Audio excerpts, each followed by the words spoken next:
मैंने तेरे लिए ही 7 रंग के सपने चुने, सपने सुरीले सपने।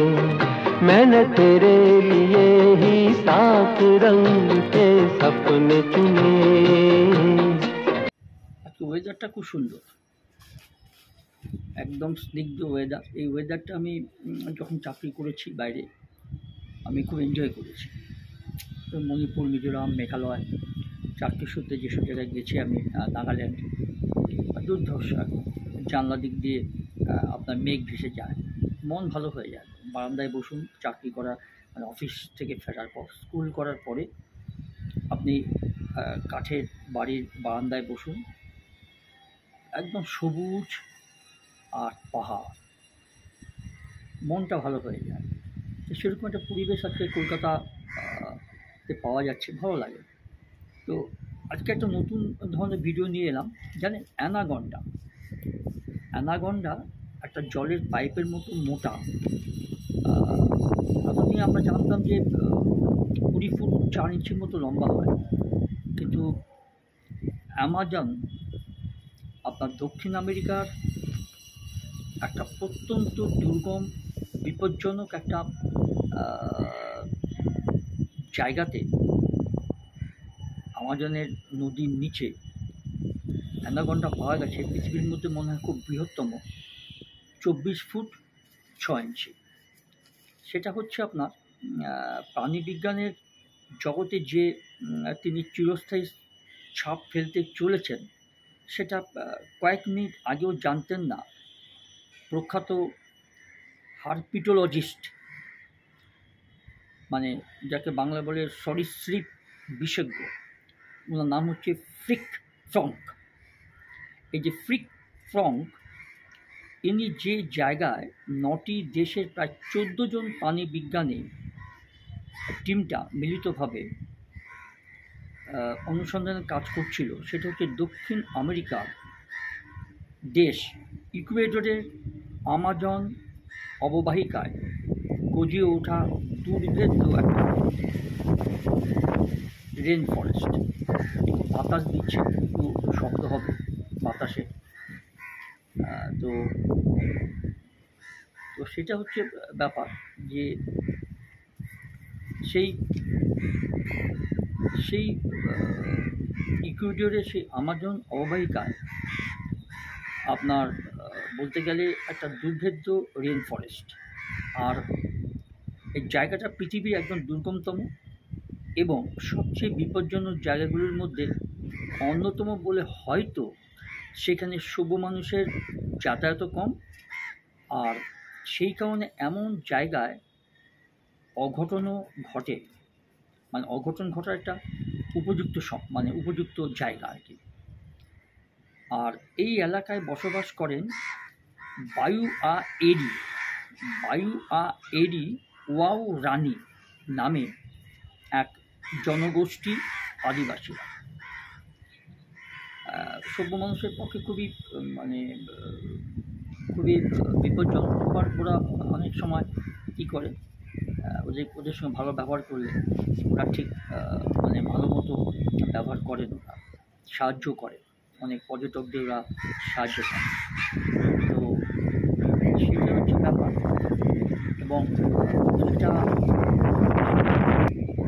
যাই হোক, এর মধ্যে কাজটা করি, আমার ইচ্ছা আছে যখন করার চেষ্টা করছি কোনো মতে, যাতে এটা কমপ্লিট করতে পারি।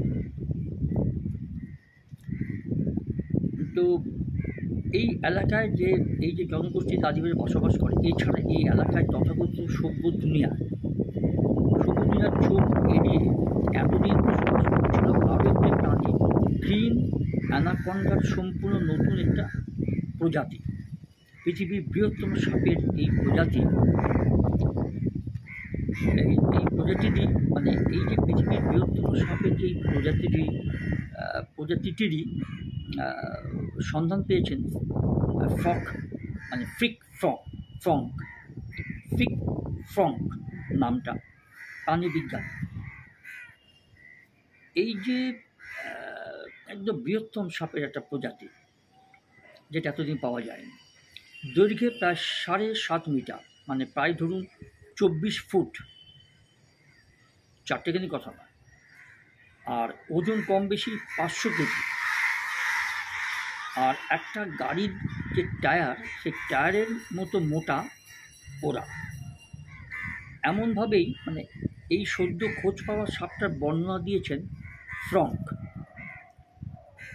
এই যে ফ্রিক ফঙ্ক, এই যে ফ্রিক ফঙ্ক একজন প্রাণীবিজ্ঞানী, ইনি আরও 9টা দেশের সঙ্গে গিয়েছেন সেখানে, ইকুয়েডরে, দক্ষিণ আমেরিকা, একটা দুর্ভেদ্য বিপজ্জনক একটা রেইন ফরেস্টের, মানে আমাদের নদী তো খুব মারাত্মক, সেখানে সব রকম বিষাক্ত সাপ থেকে, নানা প্রজাতির সাপ থেকে, কুমির থেকে অনেক জলচর আছে, মানুষের পক্ষে বিপজ্জনক। তো প্রাথমিকভাবে মনে করা হয়েছিল যে এই সাপটি গ্রিন অ্যানাকন্ডা, কিন্তু অ্যামাজন রেন ফরেস্টের অনেকটা উত্তর পর্যন্ত এই প্রজাতির দেখা, মানে এই প্রজাতির সাপের দেখা মেলে। এমনকি ভেনেজুয়েলা, সুরিনাম এবং ফ্রেঞ্চ গায়ানা পর্যন্ত এদের দেখা পাওয়া যায়। এখনও পর্যন্ত অ্যানাকন্ডার যে 4টি প্রজাতির সন্ধান পাওয়া গিয়েছে, তাদের মধ্যে এই গ্রিন অ্যানাকন্ডাই হচ্ছে বৃহত্তম। এদের আয়তন নিয়ে যা বলা হয় তার অনেকটাই কল্পনাপ্রসূত বলে দাবি করেন বিজ্ঞানীরা। মানে যে দৈর্ঘ্যটা বললাম তার থেকে বোধহয় বেশি। যেমন ধরুন, দক্ষিণ আমেরিকার বহু মানুষের বিশ্বাস এই গ্রিন অ্যানাকন্ডা 30 থেকে 40 ফুট পর্যন্ত দীর্ঘ হয়। মারাত্মক ব্যাপার। যদিও এখনও পর্যন্ত পাওয়া রেকর্ড অনুযায়ী দীর্ঘতম গ্রিন অ্যানাকন্ডা 20.6 ইঞ্চি লম্বা এখন পর্যন্ত পাওয়া গেছে। এখন যারা বলছে তারা জানে বলেই বলছে, মানে যেসব বিজ্ঞানীরা বলছে না এর থেকে বড় 30-40 করে আছে। তো আরেকটা কথা হচ্ছে যে এই ইকুয়েডর থেকে পাওয়া যে সাপটি শুধু যে দৈর্ঘ্যে বেশি, প্রায় 24 ফুট 6 ইঞ্চি, তাই শুধু নয়, এটি গ্রিন অ্যানাকন্ডার সম্পূর্ণ একটি নতুন প্রজাতি। হরপিটোলজিস্টরা নতুন খোঁজ পাওয়া এই সাপটির ডিএনএ অ্যানালাইসিস করে স্তম্ভিত। তারা কি বলছেন বলুন তো? তারা দেখেছেন যে এর ডিএনএর থেকে এতদিনের পরিচিত গ্রিন অ্যানাকন্ডার ডিএনএর 5.5% বেশি আলাদা। বিজ্ঞানীরা জানাচ্ছে যে মানুষ এবং শিম্পাঞ্জির ডিএনএর ফারাক খুব সম্ভব মাত্র 2%, শিম্পাঞ্জি আর মানুষের ডিএনএ। সেই হিসেবে নতুন সন্ধান পাওয়া এই সাপটি যে একেবারে আলাদা প্রজাতির, এতে সংশয় নেই। আর এই প্রজাতিরকে নর্দার্ন গ্রিন অ্যানাকন্ডা নামে ডাকা হচ্ছে, পরিচিতি লাভ করেছে। এদের বৈজ্ঞানিক নাম দেওয়া হয়েছে ইউনেকটেস আকাইমা। ইউনেকটেস আকাইমা, ইউনেকটেস আকাইমা, এই নামটা তাদের দেওয়া হয়। মানে বৈজ্ঞানিকরা এই সাপটার এরকম একটা নাম দিয়েছে, ইউনেকটেস আকাইমা। অত্যন্ত দুর্গম ওই জায়গায় পাওয়া সাপটি কি তার প্রজাতির শেষ প্রতিনিধি? আজকের এই বিজ্ঞানের চরম উৎকর্ষের দিনে এত দিন সভ্য মানুষের নজর এড়িয়ে থাকার ঘটনা, এই প্রশ্ন ওঠাই স্বাভাবিক।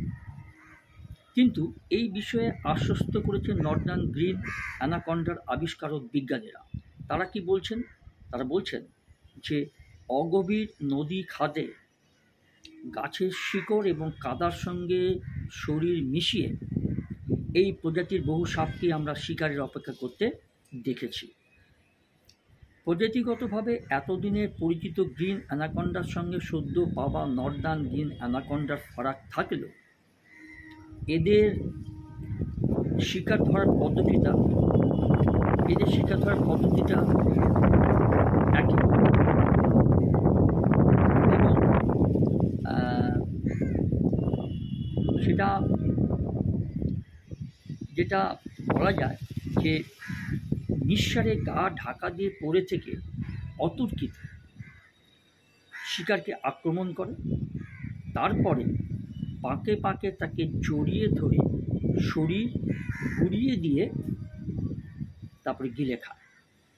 এটা হচ্ছে একটা প্রজাতির অ্যামাজনের দক্ষিণ আমেরিকার এক বিপজ্জনক জায়গার অ্যামাজন নদীর নিচে এরকম একটা সাপ পাওয়া গেছে।